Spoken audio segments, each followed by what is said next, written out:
This is Colin. Colin is. This is a very nice thing to do for everybody. Yeah. Oh yeah. You're welcome. For all the online students, you're missing something. Oh, something. mm. Krispy Kreme. For everybody, Colin from Colin. Mm. But we're in a new world today with an American president who says, just think about yourself. Damn everybody else. So why bring anybody donuts? Yeah. That's not the world we're in now. It's every man for himself. Got to watch your back. You don't know who's going to take you down. That's the world now.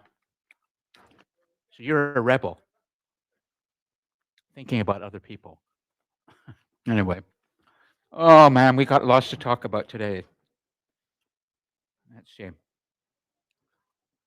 Mm. Mm. Mm. Thank you very much, Colin. Mm. Mm. Krispy Kreme donut. You like? No? But this group over here, they're waiting. They know. They are now part of this class, unofficially today. You're part of this class, right? Yep. It's a donut group. You know a good thing when you see it. You're welcome to stay, but if you stay, you may have to participate. Yeah. All right, you can be the rabble just watching. But you're welcome to join us as well. And let me just see. Okay, so Mayrene's gonna. Yeah, we're coming, and everything's gonna be up on the board. And let me just take a look at my notes. I have. Yeah, everybody's okay.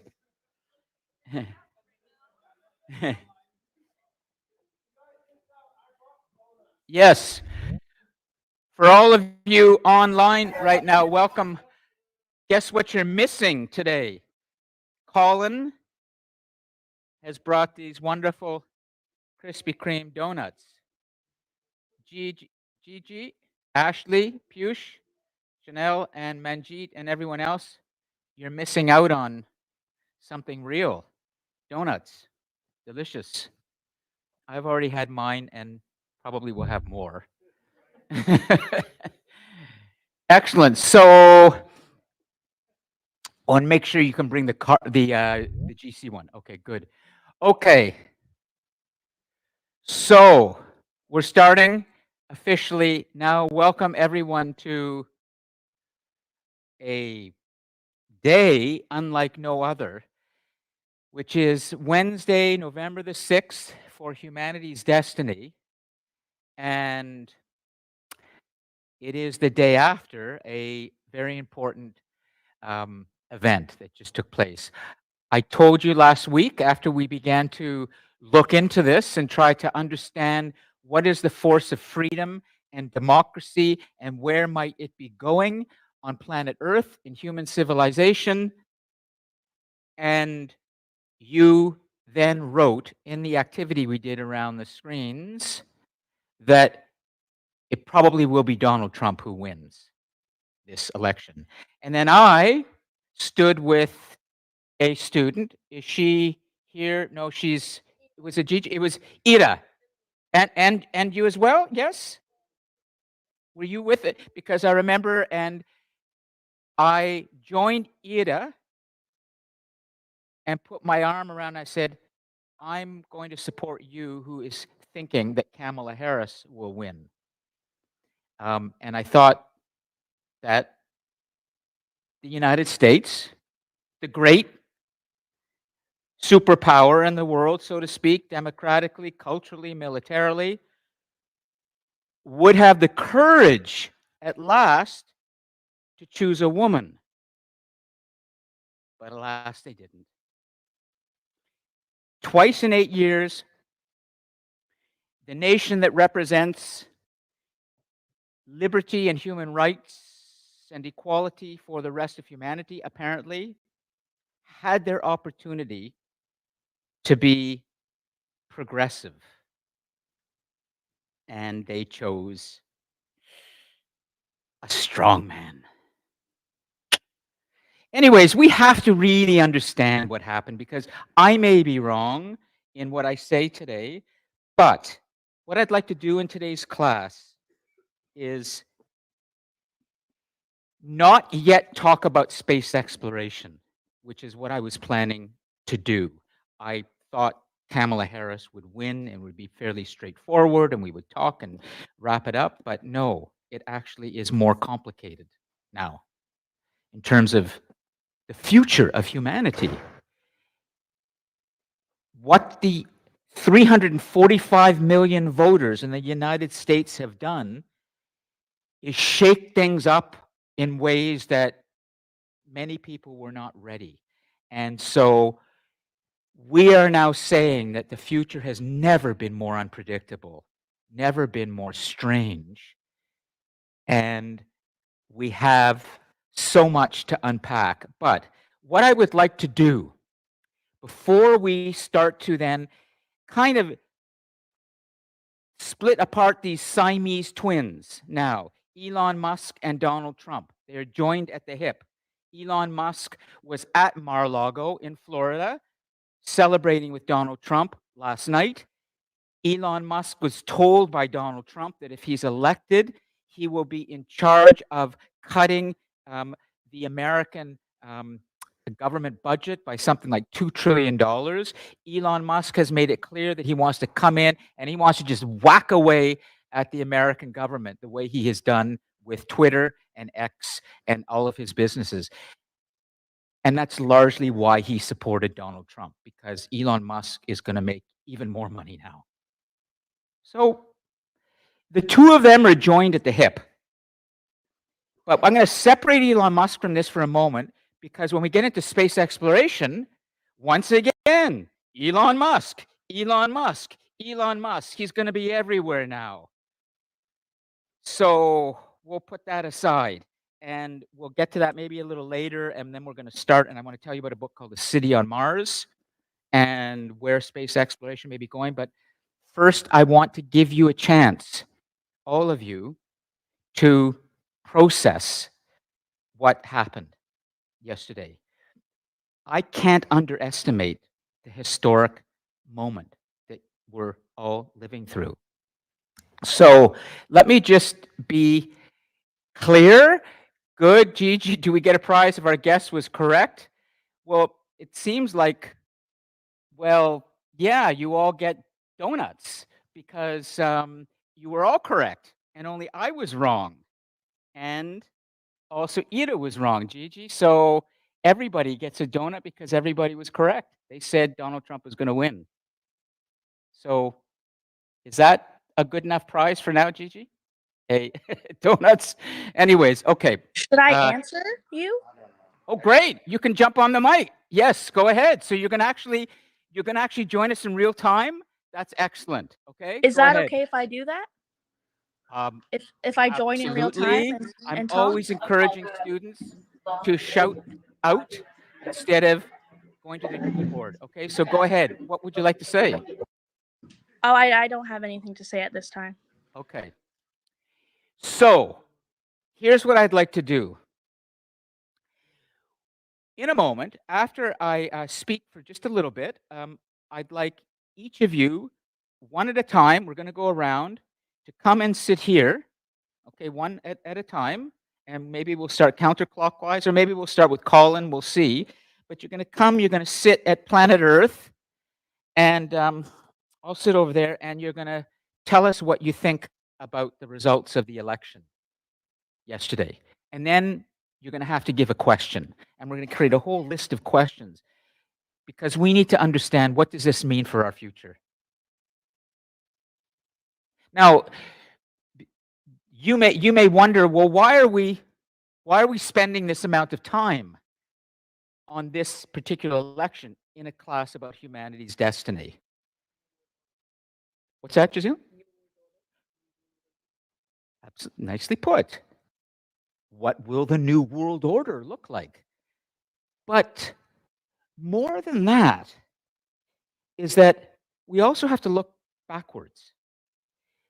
Never in the 248-year history of the American Republic, since the American Revolution in 1776, when 13 colonies declared their independence from Great Britain, and said, we want to form a new state that does not have a king. It appears that the Americans have chosen somebody who now wants to be king. Now, Donald Trump has made it very clear about his intentions. And so the historic moment that you're living through, that you have to grapple with, is there has never been a person in the history of the United States, and all 46 other presidents, this is the 47th, who has been so authoritarian and who has also broke laws, who also encouraged a mob to attack a Capitol building, and they killed people on January 6, 2022, and he still has not faced any kind of accounting yet for his connection to that crime.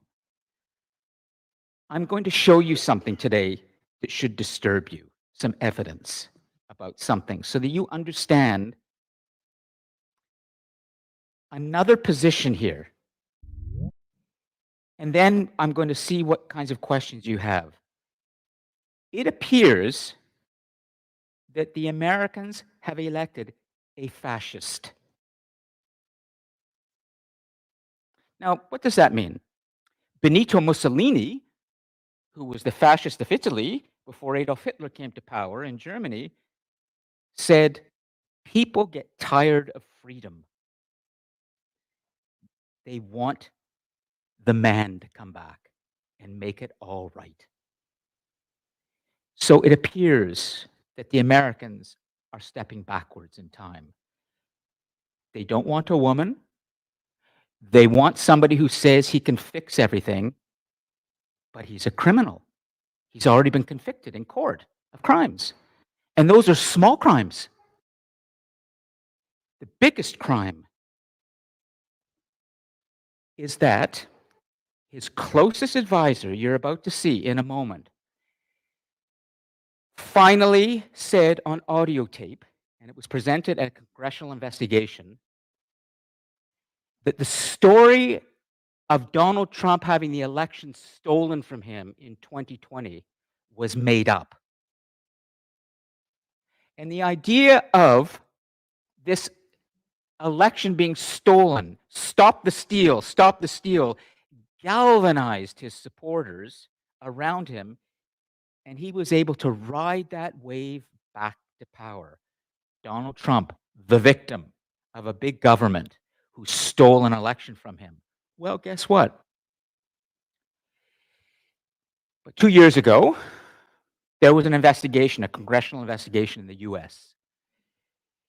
Liz Cheney, the congresswoman, investigated this to understand how is it that this mob came to attack the United States Capitol as they did in January 6th. And she determined, from the evidence she compiled, that Donald Trump should face criminal prosecution for this event, that he had a premeditated plan early on that if he lost the election, he would simply declare that he won. And he would repeat that and repeat that and repeat that again and again, and eventually people would start to believe it.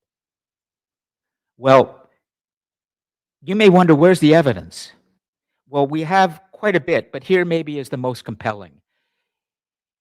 She's going to speak in a moment to a piece of audio tape that was brought to her attention from his closest one of his closest advisors named Steve Bannon.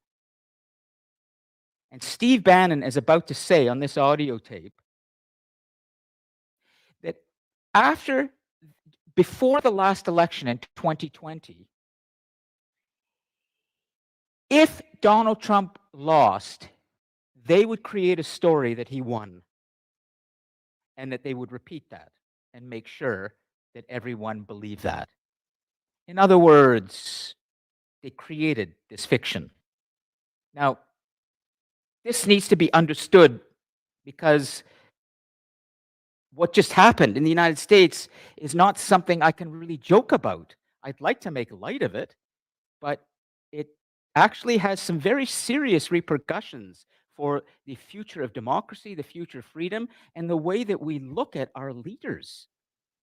Now, let's just run this for a second. I may have to run it 2 or 3 times so you can hear it clearly, but let's just make sure that in the live chat as well, we can also share the link. For all of you in the live chat, Maureen's going to put the link in shortly, and this is Liz Cheney, and she is just setting up a piece of evidence among many pieces that led to her concluding that Donald Trump should face criminal prosecution for having made a premeditated plan to make up a story, and he's yet to face any kind of prosecution for this. Here it is over here, and let's see. Are we able to put it's on that one, or is it not running? Oh, the mouse is not working. Okay, so, here's our first tech issue for this class. So let me just put this into context, and then we'll come back to it. Okay, great.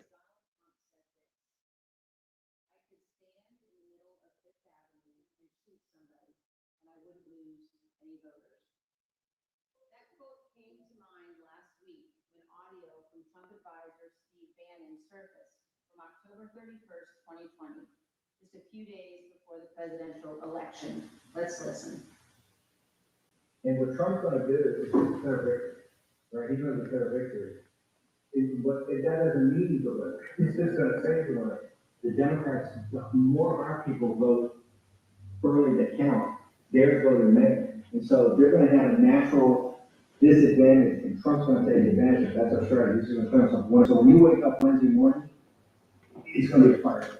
And of course, 4 days later, President Trump declared victory when his own campaign advisors told him he had absolutely no basis to do so. But the news 2016... Let's stop for a second. I just want to make sure you hear the right parts, because sometimes it's...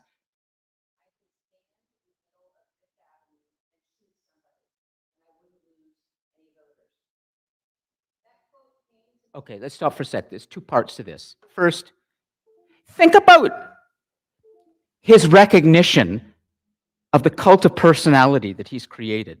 This is what fascist leaders do. They create a cult of personality. He said, I could shoot somebody on Fifth Avenue in New York, and I still wouldn't lose any support. His supporters love him. Doesn't matter what he does. Anything he says is true. And he knows that. It's called cult of personality. Okay, first thing. Second thing he is about, is Steve Bannon will say, is Donald Trump was going to declare himself a winner even though he wasn't a winner. So let's just hear this. Make sure we have this straight, the next part of this. Okay? Audio from Trump advisor Steve Bannon surfaced from October 31st, 2020, just a few days before the presidential election. Let's listen. And what Trump's going to do is declare victory, right? He's going to declare victory. That doesn't mean he's a winner. He's just going to say he's a winner. Stop. That doesn't mean he's the winner. He's going to declare himself the winner, which is what he did.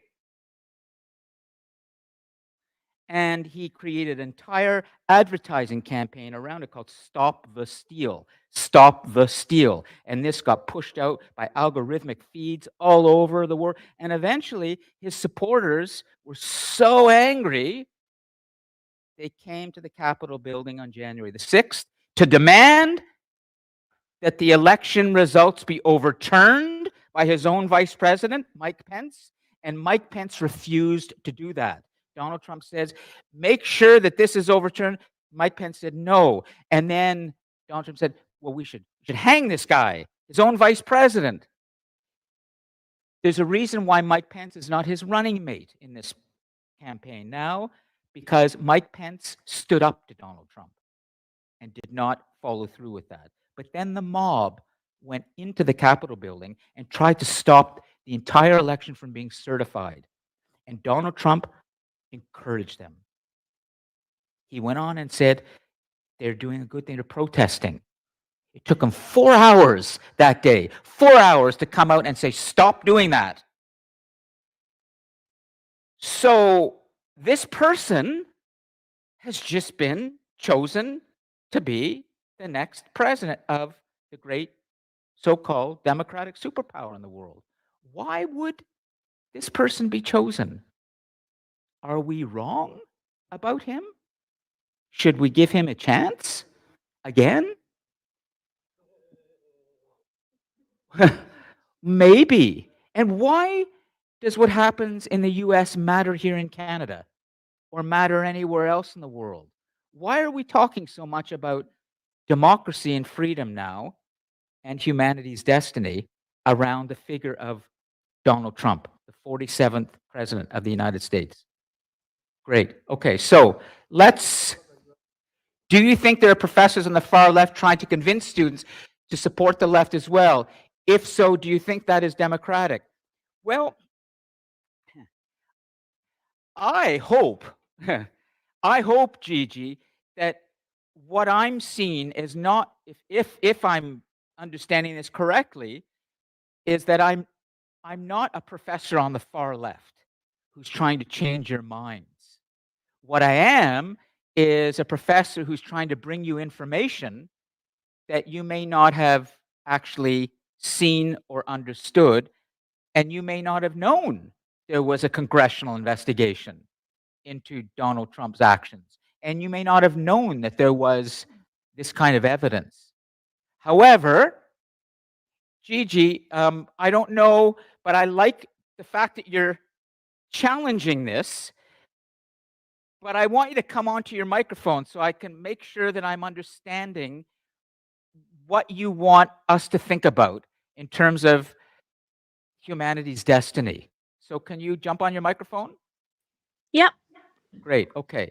So is it correct for me to say, and this is excellent, that I'm sounding right now like a professor? Just before you do that, I just want to clarify. I'm not referring to you. I was asking a Okay. question in a general sense. But I love when students ask difficult questions. So Are you asking me personally what I think? Because I can answer that as well. no, I want to make sure about the idea of what's democratic and what isn't, because let me read you something for a moment, and then you'll understand the stakes that we're faced with. Liz Cheney's father, the congresswoman, he was the vice president of the United States during a period when George Bush was president, just before 2016, and he was very conservative, like Trump. And here's what Liz Cheney's father said about Donald Trump. In our nation's 246-year history, there has never been an individual who is a greater threat to our republic than Donald Trump. A republic is a democracy. The discussion I'm trying to have right now with all of you is to make you aware that this election and the results of it are greatly challenging the future of democracy. Can I say something? And go ahead. Yes. It's just I'm just saying this because it seems to me like we're talking awful lot about Donald Trump and the future of democracy, but you're not talking about the other side at all, about how Kamala Harris was not voted in by her party to run in the election. So she's already been in power as vice president and hasn't done any of the changes that she's saying that she was going to make. Like, can you tell me anything about her policies? And I also want to ask you how you can Yes. say that everything is so up in arms when Donald Trump has been very clear about his policies and his plans, when Kamala Harris hasn't. All she's really said in her campaign is bad things about Donald Trump. Well, I think it's a great question. First, I answered this last week, but I'll say it again, that she actually had to face her own convention and be sworn in as the candidate. That the party itself, the Republican Party, the Democratic Party, had the opportunity to either have an election to choose another candidate or to choose a candidate and present them at their convention where they would be confirmed. And that's what the Democrats did.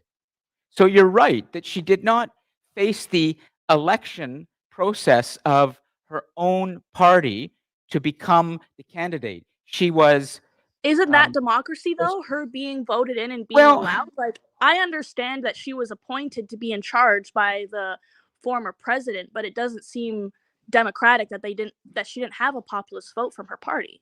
I think when it comes back to democracy, we have to go with what is the law? What are the rules at this moment? And the rules are, Gigi, that the way that she was chosen and then faced her convention to confirm her, we're following the same rules that the Republicans have as well. No rules were broken. No laws were broken. Morally, do you think that's democratic? Well, there's a discussion to be had about separating off the moral side, but I want to stick to laws. A democracy is only as good or as weak on the basis of the laws that it creates, and that the laws are the ones that people follow.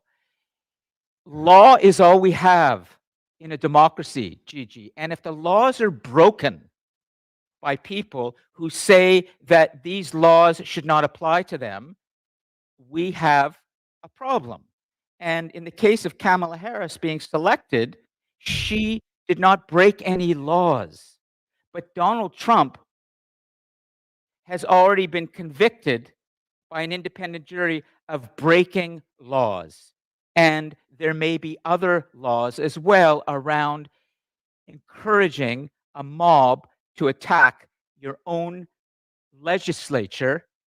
You are breaking your oath of office to protect the Constitution of the United States.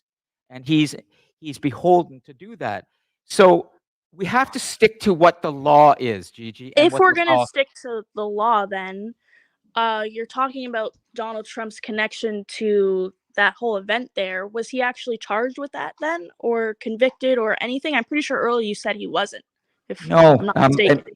let me explain just very quickly. What I've just shown you, Liz Cheney, she led an investigation of politicians and Congress to investigate whether Donald Trump should be facing criminal prosecution, should be charged. And her conclusion was, yes, he should be. But then, Gigi, this was taken to the Supreme Court by Donald Trump's lawyers, who challenged this and said that no presidential candidate or no sitting president should ever have to face prosecution for his decisions. He is beyond the law.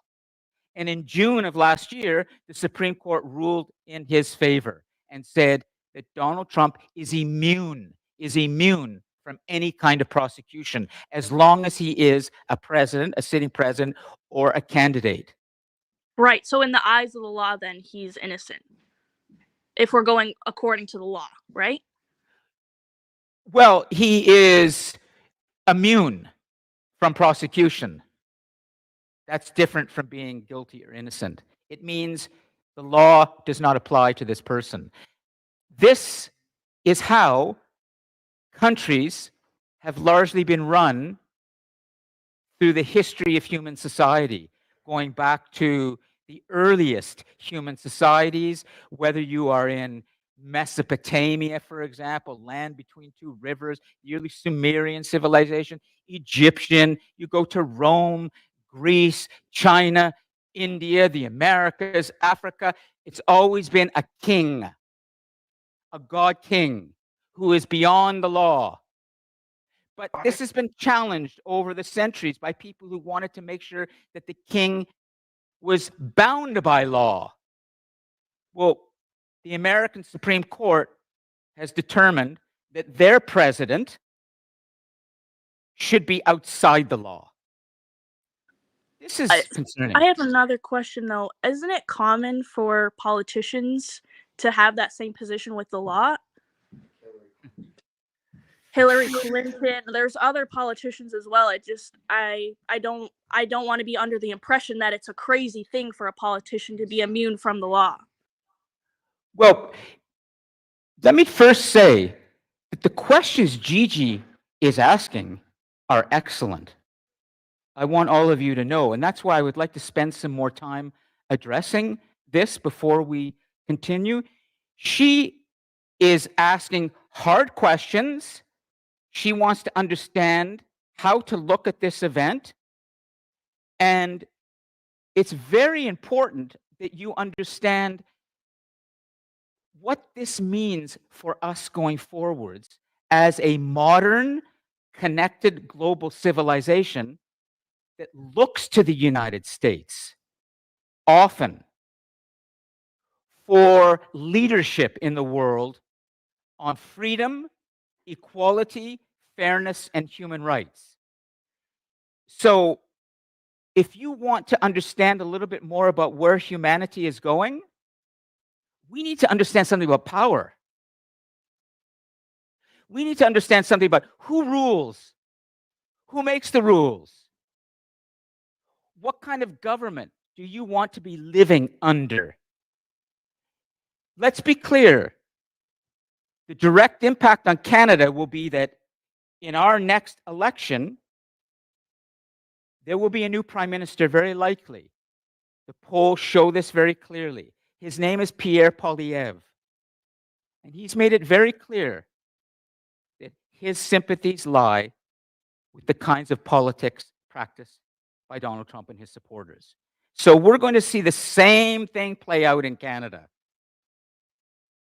So Gigi's questions have wanted to know, well, what's going on? And Lon, maybe you're wrong, and maybe you're just, giving us stuff that's trying to convince us is great. And I want to make sure her questions are answered. And we're I going to really make notes. appreciate that. So let's first deal with Gigi's questions. This is a student who is thinking very critically. And what I like about it is she's not taking what her professor says and just nodding or making a note. She's disagreeing. She's challenging. She wants to know. And I respect that greatly. So let's rewind and make sure. Gigi, what's the next question? What's the next question? Okay. My next question is, when Kamala Harris was in power as vice president, she didn't really have any policies, but still had the power to create change. So I'm wondering why now that, or not now, but during the campaign, when she was changing her policies to say that she was going to create change as a president, why she couldn't do any of those things as vice president? Well, actually, I'm going to give you some facts about something.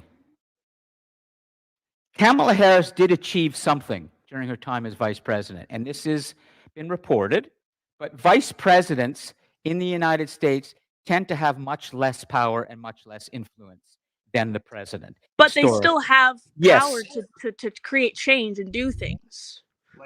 Have you ever asked yourself, how is it that such an international coalition has formed to support Vladimir Zelensky, the president of Ukraine, in his fight against Russia? Have you ever wondered how it is that So many countries in Europe have provided weapons to support Ukraine's fight against Russia. How is it that there has been so much support from Canada? There was support from Joe Biden. That these countries, European countries and others, came together to provide weapons and moral support for Ukraine. Do you know why? Because Kamala Harris was meeting with all of these presidents and prime ministers of other countries during her 3 years as vice president to help bring together this coalition. But she didn't get attention for it.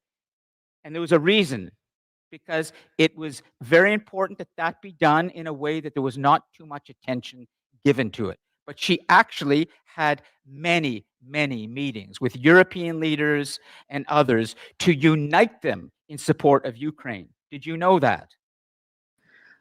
I didn't know that I didn't know what you just told me, but I know that every country that offered help had to have a meeting, so that doesn't really seem like great news or big news to me, but I do know that Donald Trump was able to get the two countries to speak to each other. Is that correct? I'm going to be completely straightforward with you, but I will try to speak first. I want to be a professor and make sure I can challenge you, but I'll try and speak to you as well as me, as an individual. I'm going to be very clear. Based on the fact that Donald Trump has had 5 bankruptcies in his life, based on the fact that historically his businesses in which he hired people, he would not pay them until he was fought for that money constantly. Based on the fact that he changes his position a lot, I really don't believe anything he says. And I think that he is, like his vice presidential candidate, J.D. Vance, an opportunist of the most dangerous kind. J.D. Vance, his vice presidential candidate, a young, smart, former military soldier involved with the American Army, said about 3 years ago, when he was against Donald Trump, he joked, is America's Hitler. Donald Trump is cultural heroin. But then he changed. When he was given the chance to become vice president, he chose to support Donald Trump. Elon Musk is the same. Elon Musk was against Donald Trump and made it very clear. Elon Musk has been offered a great role in Donald Trump's administration. He's going to make an enormous amount of money now. His companies will become even more profitable. And Elon Musk was paying people during the campaign to vote for Donald Trump. I think these are people who are dangerous, immoral opportunists who do not care about principles. They care about power, period. So are you saying that you think these people are opportunists and only supporting Trump because of their own financial gain? What he can do for them, yes. I think the soul of the United States is being tested greatly now. What happened to the Statue of Liberty, which is everybody can come to this land? Do you know, for example, and I'll say this finally, Gigi, I think I might have mentioned this last week, but let me just be clear.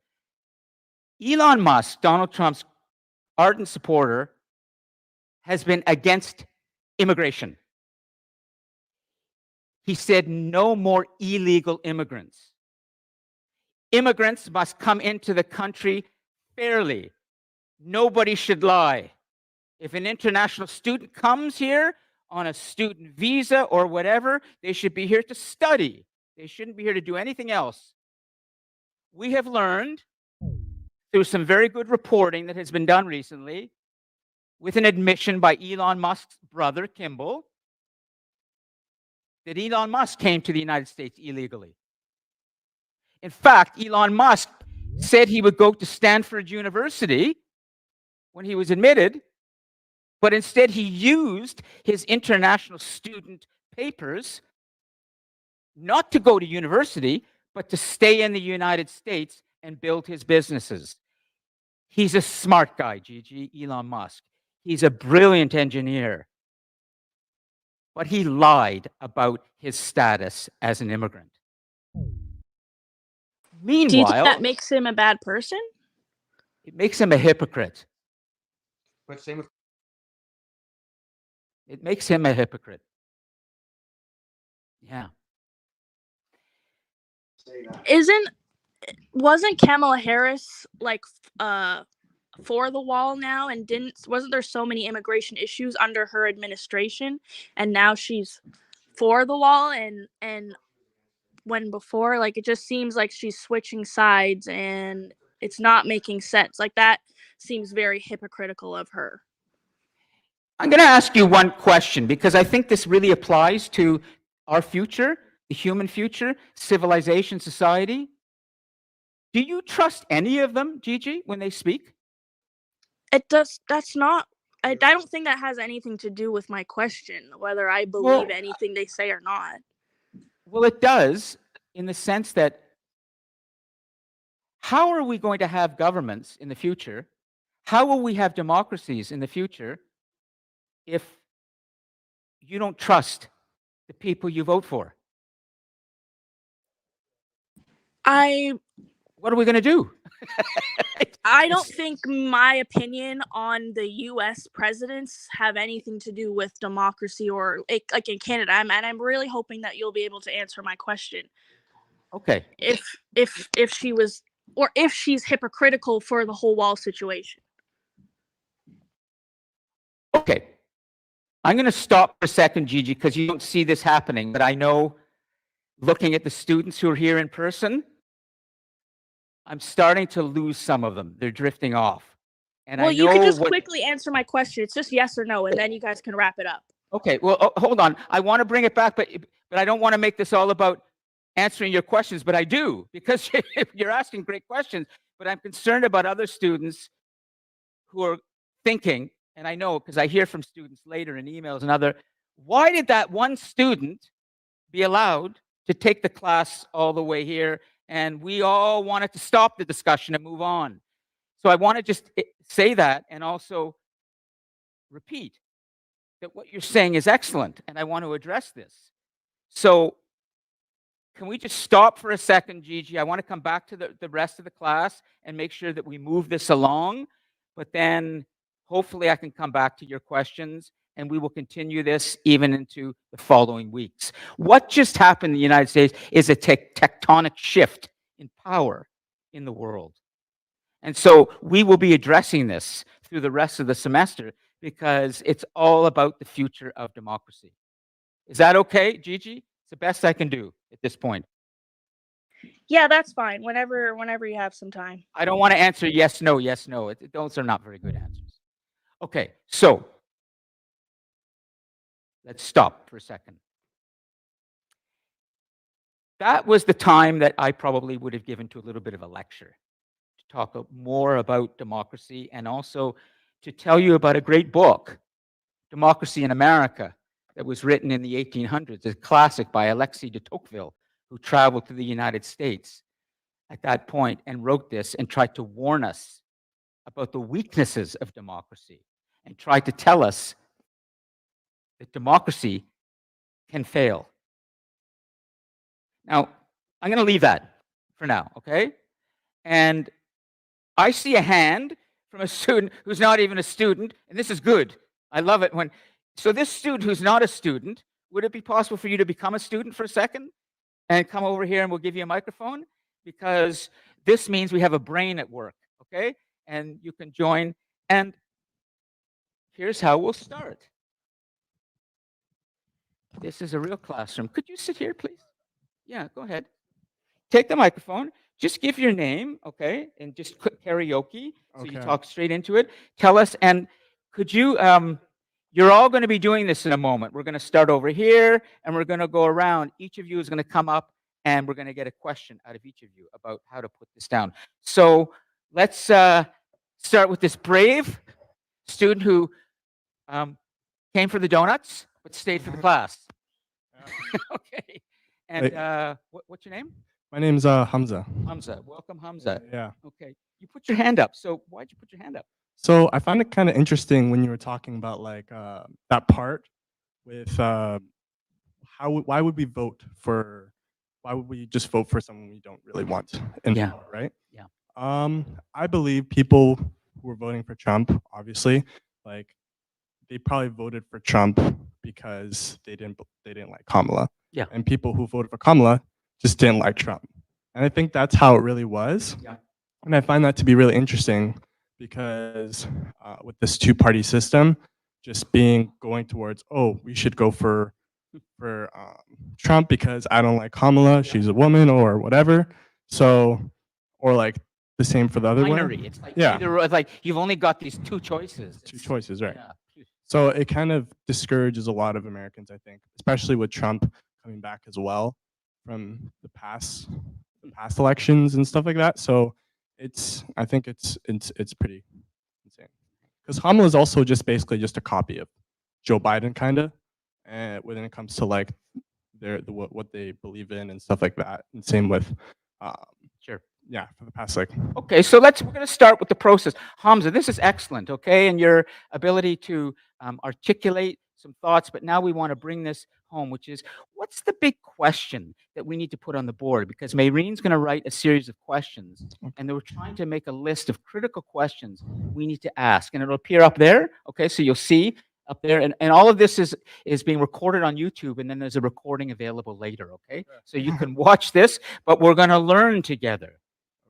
And what we want to understand is, what questions do we need to ask in terms of our future? This is a class called Humanity's Destiny. We talk about the human future and where we're going together on planet Earth.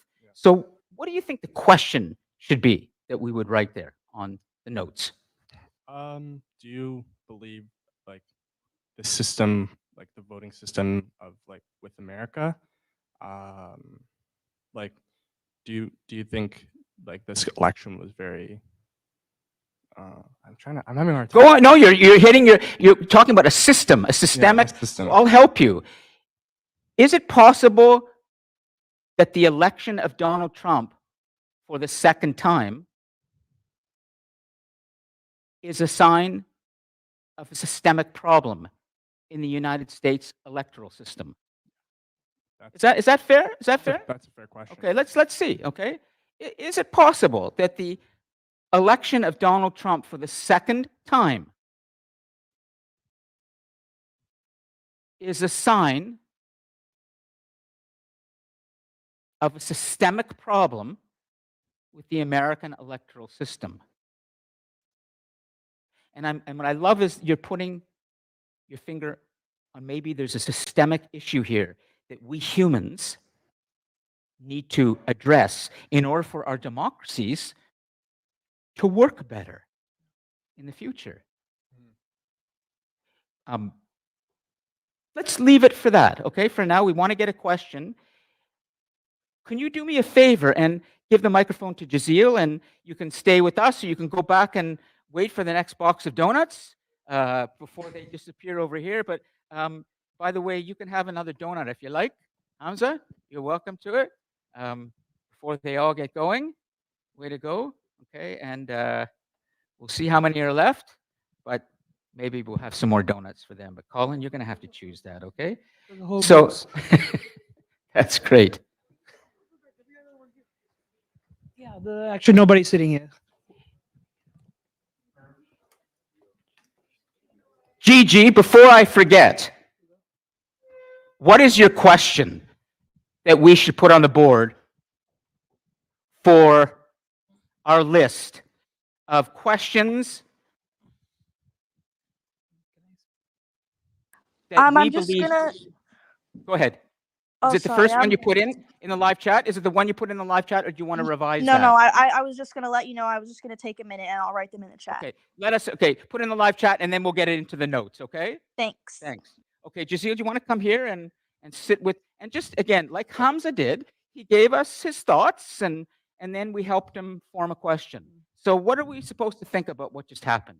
If I looked at this election, I would say the number of voters. I seen the number of voters. It's approximately 135 million people.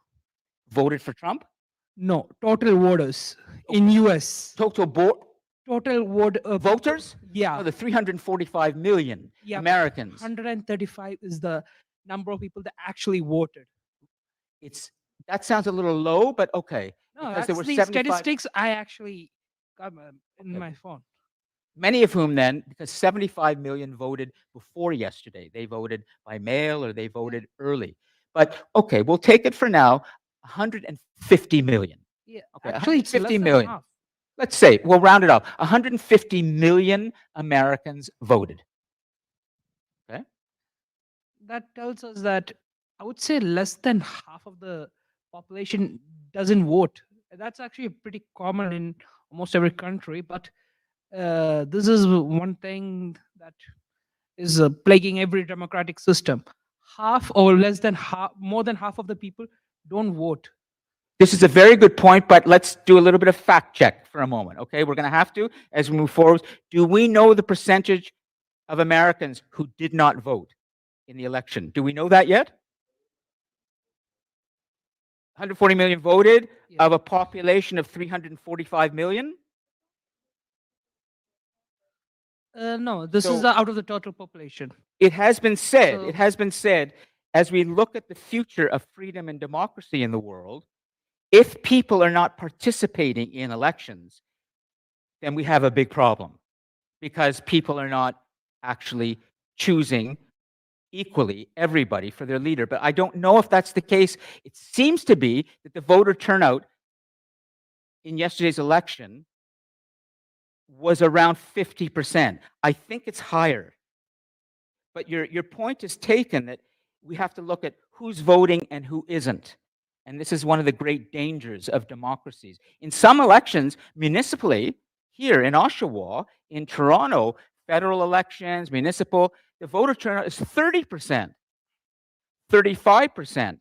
And it's often been said that when fewer people vote, we don't get very good leaders. Okay.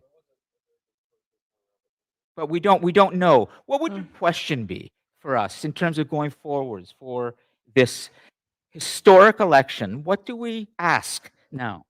Honestly, I'm not that worried about Trump. He been elected before, and it was a whole. I don't know how should say. It was a drama. It was a nice drama that we could watch from another continent. So, so No, I was. is your question? I meant. Is your question? What are we worried about? Yes, that's one thing. Like I know that Donald Trump, as a politician, may be incompetent, maybe competent, or maybe great or not great, because he has his ups during his presidency and his lows. One of the best lows, not best. One of the lows would be his action during COVID, and the best, I could say, ending, going into a political talks with North Korea or ending some war, maybe those things. But yeah, Sure. he has his highs and lows. But in a sense, what he did or what other presidents did is not that different. Like what his accomplishment, what Barack Obama, what Joe Biden did. I would say it's kind of similar, but Is it important for the people who rule us in our societies to be trusted at their word when they say something no. that they should be believed? I believe the reason we are critical of Trump, I myself was kind of critical. I will not shy away from it. Is because he's more open in internet. Like he talks nonsense and facts and maybe complete gibberish. He does everything, so he throws people off. People take completely word for word for upon his tweets. People take it for word for word. Okay, so They let's put the take him serious. question. Let's put the question, what are we worried about? What are we worried about? He tried to build a wall. He partially did, not everything. It's still not built. Okay, Just let's move. Can you give the microphone to Colin? Okay, Colin, come up. And Let me just remind all of you that this is a class called Humanity's Destiny, and we're trying to understand something about the future of a system that is also our system. It's how we elect our leaders. It's called a democracy. And the democracy in the United States now is being tested in ways it never has. So, Colin, go ahead.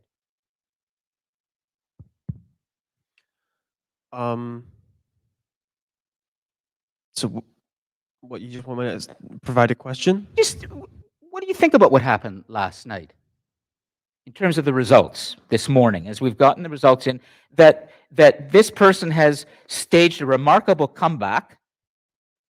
As far as I know, this has never happened in the 248-year history. There may be one example, I have to check, in the history of the United States where there was a president who lost and then came back and won again, but it's extremely rare. And it happened. And this is a person who succeeded in spite of a criminal conviction by an independent jury. This is a person who has succeeded in spite of a congressional investigation that said he should face criminal prosecution for his premeditated plan to create a story about an election being stolen that never was. And that has been tested in one courtroom after another, and it's always come back. There was no steal. There were no extra ballots that were brought and suddenly dumped into the voting booths. So the common fact is it wasn't stolen, but he said it was. So he hasn't faced any kind of criminal prosecution for that yet, and probably never will, because now that he's president, he will make sure he can pardon himself. He will pardon himself. Well, the fact that a president has to pardon himself should raise some red flags, but Exactly. other than that, So, but your thoughts, and then even if you just want to go straight to your question, what is a really important question that we need to be asking well, the next day? last night at like 12:30, I looked at the counts before I went to and I was like, this guy's gonna win. And the only thing that I could think of is, and that got me real, what the hell is the average IQ of Americans? Because if they're voting this guy in again, it's gotta be low, right? But anyways, now that I'm here thinking about it with all of you, we know that Trump has ties with Putin, right? We know he that he- talked. So That's right. We know that. when it comes and Ukraine isn't officially a part of NATO yet. That's right. Granted, there has been secret backing, but other than that, we can't go out and deliberate. So I'm kind of wondering, who's he going to side with? Will he help Ukraine openly, or will he go and high five Putin? Well, let's put this down. Colin's question, okay? Will Donald Trump change his approach to Vladimir Putin? Let's be clear about, again, who Vladimir Putin is. He is the president of Russia, once was the Soviet Union. He was educated and brought up as a KGB agent. He was brought up in the Soviet system. He has secured power for life for himself in Russia, and he has killed all of his opponents. The most recent was Alexei Navalny, who was one of the dissidents, who was sent to prison, and then he was killed there. Vladimir Putin invaded Ukraine. Donald Trump, we know now, it has been reported, and he has not denied this, while he was out of office, spoke to Vladimir Putin 7 times and sent him vaccines during the time of COVID, during the time when Russia was an an adversary and a longtime adversary of the United States, he was also saying at that time, vaccines are not the right way for Americans to go. He denied that vaccines could be of use. Meanwhile, he sent Vladimir Putin vaccines because Putin was afraid, deeply afraid of getting COVID. And you may have seen Vladimir Putin during that time, during the pandemic, in meetings that he would have with other officials. He'd be sitting at a table. You can check this. A huge table at one end, and the officials who would come meet with him, including the UN chief, would sit far at the end. Nobody would get close to him. So Donald Trump has made it very clear that he is an ally of Vladimir Putin. Will he change his approach? That will be fascinating, Colin. That would be, maybe he'll change his approach and say he's an enemy now. We have to do something about the way that Russia has created social media accounts and fake videos that have been playing over and over again on TikTok and Instagram, showing how immigrants are a danger to the United States. There was a video during the campaign that had to be labeled fake. It showed a Haitian immigrant voting 3 or 4 times. And the point of the video is to show that immigrants are abusing the system. They're voting more than once. And this was not real. It was a video created by Russia to create instability in the American election. Vladimir Putin. But maybe he'll change his approach. That would be catastrophic, because if he sides with Putin, that means, well, first of all, he's siding with Putin. That's not good. Anyways, that also means we are completely and utterly surrounded, just as a nation, because they have Alaska, and now Alaska has backing with Russia, because it's just there. Other maps make it seem like it's no, they're right there. So, depending on who he sides with, either we will be surrounded, or Yep. Russia's, I don't know. We need to think hard about Vladimir Putin and the relationship. We need to think hard about many things, but I want to make sure as many people as possible have a chance for questions. But then I want to just spend a little time concluding with all of you. Okay. Archer, or Joshua, right? Come up here. Yep. We want a question. Jaziel's question, and then we're going to stop for a second, okay? Well, I want you don't have to put your hand on the planet. That would be too much, okay? The planet's in front of you, okay? Planet's here. On planet Earth, yesterday, a momentous event took place in the United States of America. They chose a new president in the United States of America, which is the dominant power in human civilization. There are 196 countries, if you look at this planet. It's 2024. In 500 years, this could all change. There could be different countries, different composition of the Earth. But right now, planet Earth, there are all these nations, 196 nations. And there's one that chose to be different. To say 248 years ago, we're going to be a place where everyone's respected. We're going to break from the King of England. We're going to declare our independence. We are going to welcome others from around the world. And we're prepared to fight for that. And they did. They fought the War of Independence against the British, who tried to keep them as part of their empire. And they won. And eventually, the United States of America was formed. And there was a constitution. And the constitution said, this will be government for the people, of the people, by the people. For the people, of the people, by the people. And that nation became a symbol for the rest of the world that led to Alexis de Tocqueville coming from France, where they'd had their revolution, and he wanted to study what's going on in the United States that would lead them to create this nation where there is no king anymore, where everyone is bound by the law.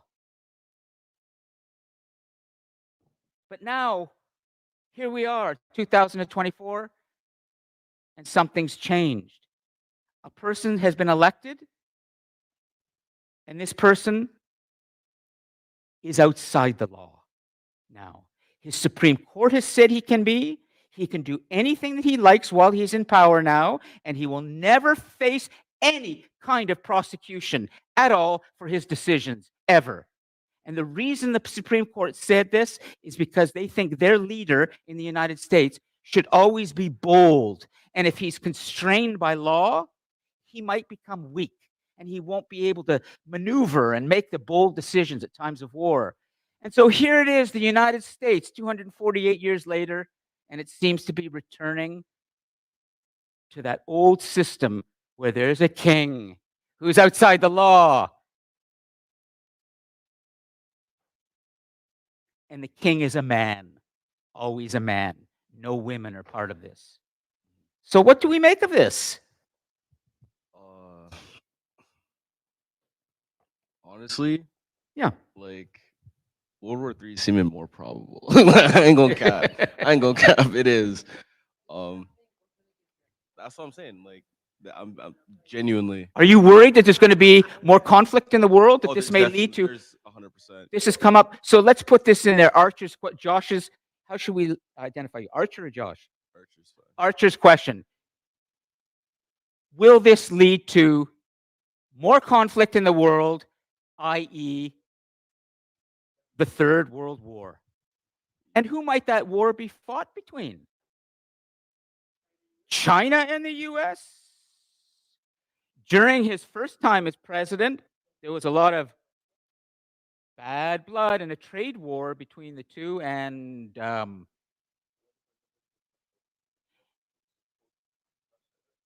so is that okay for a question? Will this lead to more conflict? And in my lifetime, you should be thinking as you leave the room today. Now that you've asked this, I'd like to find out: am I heading into a future where there's going to be more conflict, and the United States is going to be throwing its weight around the world even more, and or should I not worry? It's all going to be okay, or may not. But do your research. Just think about it, okay? It's historic, no question. Thanks. Okay.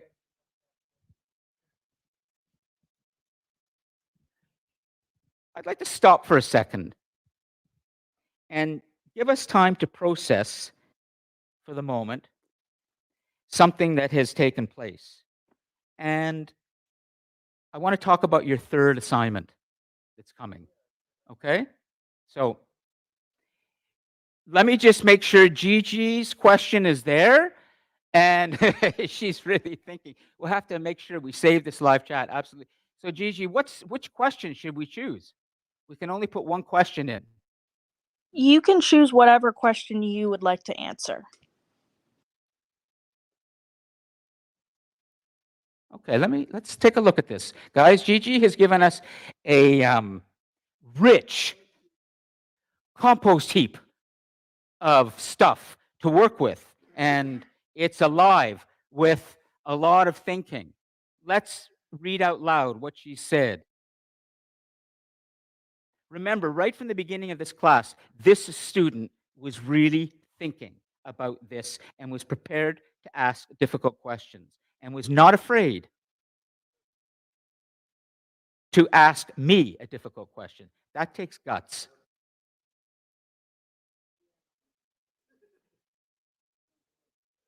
Has Kamala Harris ever been hypocritical in her views on the wall and marijuana offenses? If so, would you also call her a hypocrite like Trump? Is it healthy for freedom and democracy to have a professor who's trying to convince a group of students to think a certain way, or even be persuasive or one-sided? can that affect the populace in a negative way? Are there good things Trump does? Does he do anything better than Canada? Okay, I've got it. This is the great question from Gigi. Aren't there good things that Donald Trump has done and will do for humans? Because we're talking now about humans, ultimately. Let's bring Hamza back. Excellent. Come on back, okay, Hamza, so we can see you. We're going to conclude with this, and I'm going to let you go all early, okay? Because this has been a class, but we'll see. Okay, hold your thought, and we won't go so early. I'll make sure you're all able to contribute, but I'm a little concerned that we might have taken this class too far in one direction, but we'll see, okay? I want to make sure. Hamza, go ahead, okay? So we're talking about humans. Guys, humanity's destiny.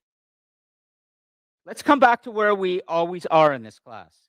This is not a class today ultimately about America or Canada or Europe or Africa or Asia or the Pacific or anywhere else. It's about humanity.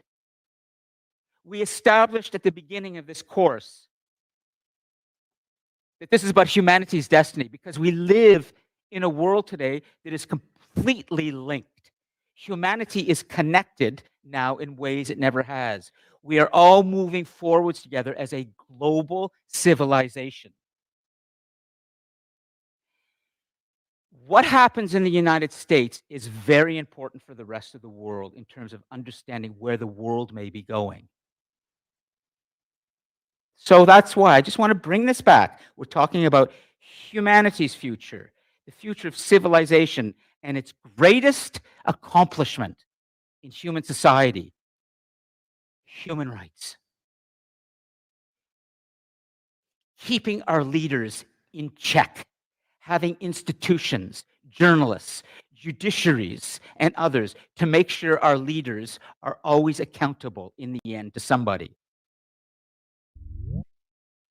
So, given that, Hamza, you can talk about anything else, but I just want to bring this back. Humanity's future and what is taken by. Please go ahead. Yeah, just turn it on. So like with like humanities and stuff. So that question was actually interesting because I actually don't even know this myself too much because with economics, which I've looked at a bit with Trump, like Trumponomics and stuff. He like has proposed like tariff plans to like take over like taxes in the States. Products that are coming in, any yeah. products that are coming in made in another country are given an extra cost they have to pay. So it becomes very expensive to export. He's trying to keep things out so that Americans can manufacture more themselves. That's a tariff. A tariff is a duty that you put on something coming into your country. And so for China to be importing things into the country, it's going to cost them a lot more. They're going to have to pay tariffs. Like 60%, I'm pretty sure.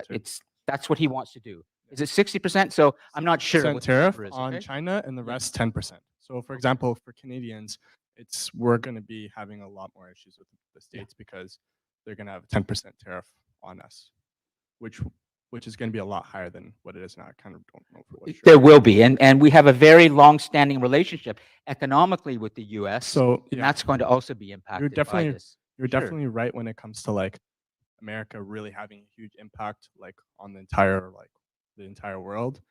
Even like culturally when it comes to like divisions during 2020, that election, like this was like the most I've ever seen, like the most polarized I've ever seen when it comes to the States, because it seemed like the States was super divided on Trump and all that. And I feel like it's even more today, but like at the same time, Trump won by a lot. But But yeah, I just found that to be interesting, and I just wanted to know: is Trump actually really good for the economy, or is he bad for the economy? Well, let's have Hamza number 2 question, okay?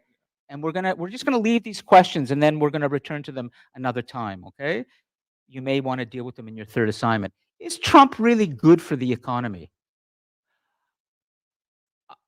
I'm going to give you a piece of information that might help you to understand this a little bit, Hamza. We say that Donald Trump is a populist leader.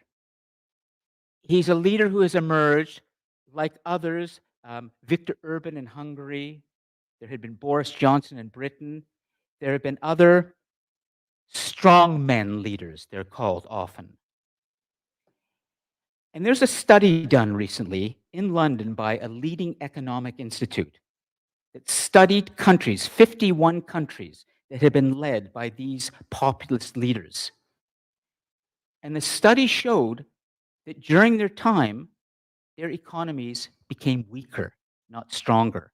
And the reason is because when you shut out the rest of the world and you build walls around, you are beginning to create the conditions for an economy. And this is where I don't have enough information to be able to explain this. Nationalism. But this creates conditions where economies actually get weaker the more you try to build walls around them, because you're not part of the rest of the world. You're not getting ideas. You're not getting products in from the rest of the world. You're only creating what's created in your own country, and that may not be good enough. Yeah, that's And very so good. this can create problems. And so it was a really interesting study that tried to connect the idea that this kind of leadership doesn't create strong economies, it can weaken economies in the long run. But I have to check it more. Okay? But it's, well, you know, I'm not sure, but I do want to also remind you that I need to stop for a moment. There's so much we could continue to talk about, and I want to make sure I stay on focus. Hamza, can you stay there for a second? Okay, yeah, just stay for a second. I'd like to conclude. Okay, come. I'll give the microphone. Okay, I just want to make sure that everyone has a chance. Why don't you come and sit here? Okay, okay. You join, and I'm going to sit over here. All right. You make sure, because you always have something good to add, and then we're going to conclude. And Ira and I still have to eat our words, but I already started to eat mine, and I ate a donut sort of instead. Okay, but you and I are the losers today. Okay, but okay, go ahead. I'd first like to start off to ask a question. Is there any positives of Trump being president? Because to Is me, there any? positives? Because to me, it's such a black and white situation. Because Okay, well, a let's go back to Gigi for a second. Gigi, can you join us on your microphone? Yes. Okay. Do you see anything encouraging for humanity's future with the 47th president of the United States of America being Donald Trump? Yes, the economy. And that's it.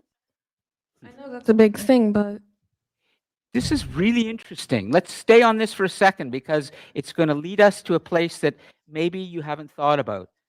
Gigi, in terms Yep. of your leaders, My Canadian leaders? any leader, any person who is in a position of government that is Okay. creating laws that we have to live by. It could be a local leader who's creating, you know, the law of how your road is going to be paved on your street. It could be a provincial leader who's deciding how many nurses should be in a hospital. It could be the federal leader who's deciding how large the army should be and whether they should be involved in a foreign conflict.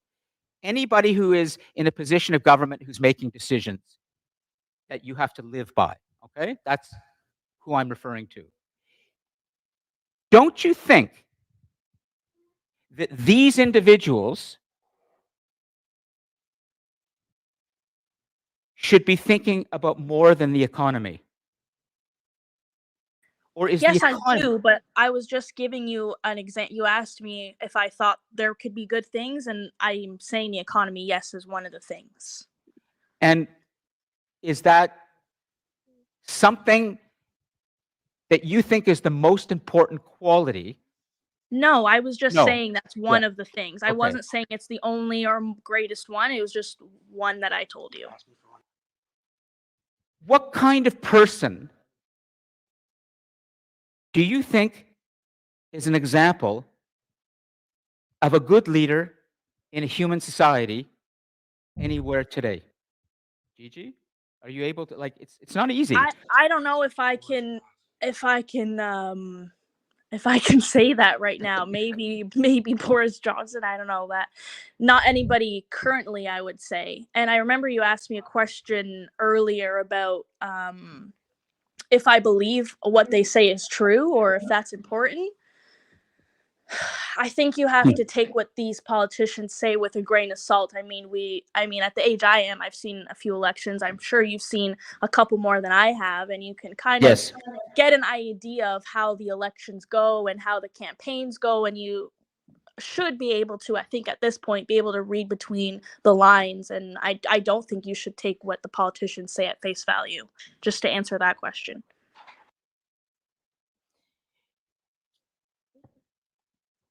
Your question is, what are the positives of Trump? And then yours is he good for the economy? That wasn't my question.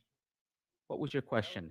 I didn't get to say Oh, I my thought you actual also question. asked. I was just So what's your question? saying that generally because to me it's just a black and white situation because reproductive rights are now gone. There's now a police immunity, which is technically legalized, Yes. or like enforce promotes police brutality, and What would you say it's the weird. question is? Think of a question that we can ask. You're going to have the final question, and then we're going to conclude. What do you think is a really, and we'll help you, okay? When will it change? Because The critical question that we should ask at this historical moment when it comes to our future as a human society around democracy and freedom. What's the critical question? And you see these two people up there right now, the wealthiest person in the world, Elon Musk, who has created all of these important technologies, and he put more than $100 million into Donald Trump's campaign. Can I say something to Faithlin? Sure. Is it okay, Faithlin? Gigi wants to help. okay. Go ahead, Gigi. So, Faithlin, I heard you ask your question, and I'm pretty sure it was, is Donald Trump good, or can he do anything, or has he done anything? Is that correct? What are the positives of him being elected? I can give you one. So, when Trump was in power, unemployment for women hit its lowest rate in nearly 70 years. That's just one example that I wanted to give you. It's a good example. He provided 70 million more jobs for people. But didn't you literally say that he didn't pay them well? And In his personal companies, oh, sorry. I'm going to leave it there for now, and we're going to stop because we've got about 10 minutes, but I want to leave you time to think about this in terms of your third assignment. I want to make sure I get you out the door thinking about the third assignment. First, Hamza, thank you very much, okay? Give me this, and I'm not sick. I don't have anything. I'm not passing anything to you, okay? There are more donuts for you and your friends. Colin, thank you. And Faithlin, hold on a second, okay? Okay, good. Your third assignment is going to be due on November the 19th. I've posted the announcement about it, and I will be opening the Dropbox soon. Can I just let you know what's coming in terms of marks? You have an assignment that's going to be worth 25% now, and it's going to be 725 to 750 words. So it's longer. I want to take this moment to give a little bit of feedback on what I've been reading so far. I have yet to mark any assignments in this class. It's the final class, and I'm going to be doing that over the next 2 days. But I've been seeing this a little bit in other classes. and I want to alert you to all of this. If I see this in your assignment, your second assignment, you will receive a lower mark. It definitely won't be 8 out of 10 or 9 out of 10 or 10. It will be something like 6 out of 10 or maybe even a fail. But I will give you a chance to rewrite it. Here's what I'm seeing on occasion.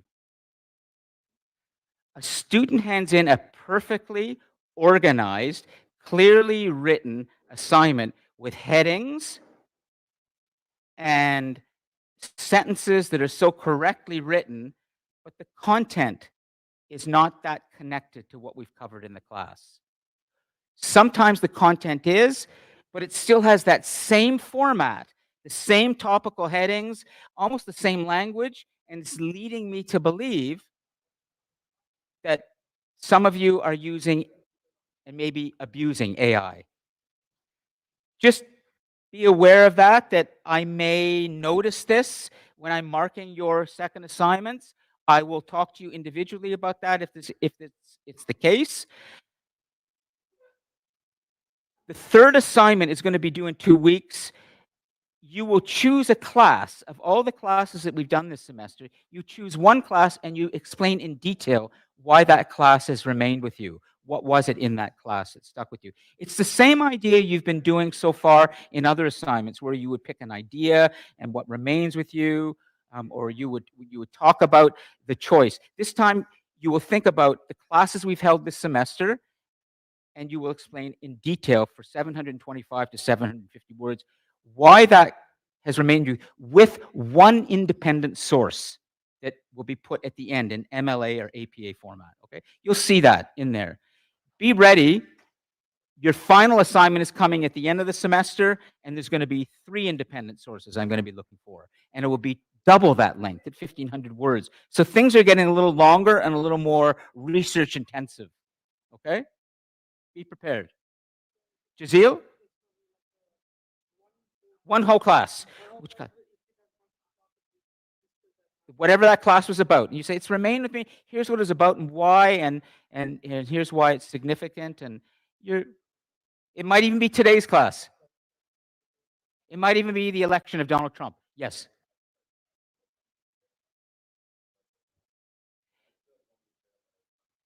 Well, when I see one big paragraph, the first thing I think about, usually is it Kurt? Dylan? Dylan, yeah, Dylan. Is, just so you know, in the first 10 seconds when I look at it and I see one block, I usually think, uh-oh, I think this student didn't really spend much time on this because there are no paragraphs. So I go into it going, I'm not, but then I will give the student a chance, okay? But usually, if you haven't put it into paragraphs, it makes me think you haven't really organized your thinking much yet. You just threw it down. Okay. But we'll see, you know? Yeah, we'll see, because I think, and I think about the student in class, and I think about how they are. So I'm not always, when I get beyond those 10 seconds, Dylan, I start to read and I go, oh yeah, this is good. But then I will usually say to the student, could you please put it into paragraphs, because it's so hard to read. It's so dense, and I don't know what your thinking is when you're not splitting paragraphs with some sort of new thought in each paragraph. Okay? Yeah, but okay. I think I can let you all go.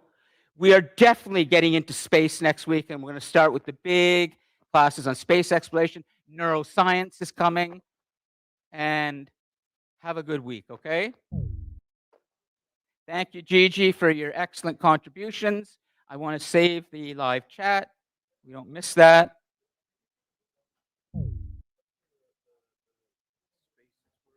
Yeah.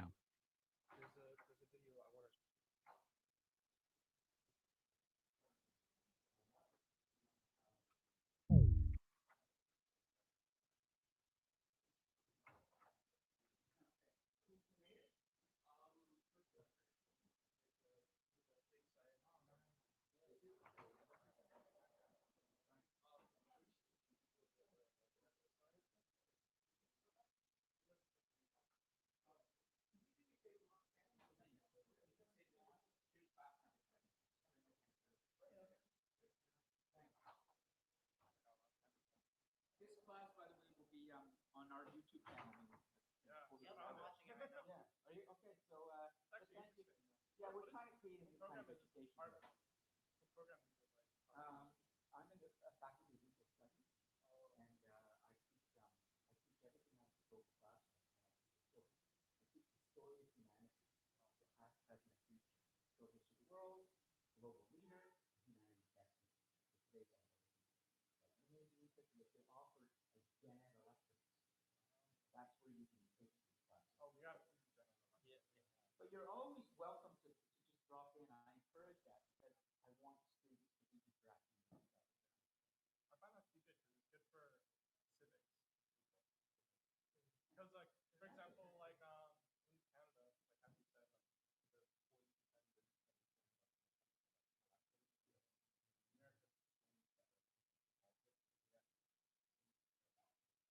Well, they've had similar problems after the turnout, but it's been higher in the last election. But they've had similar.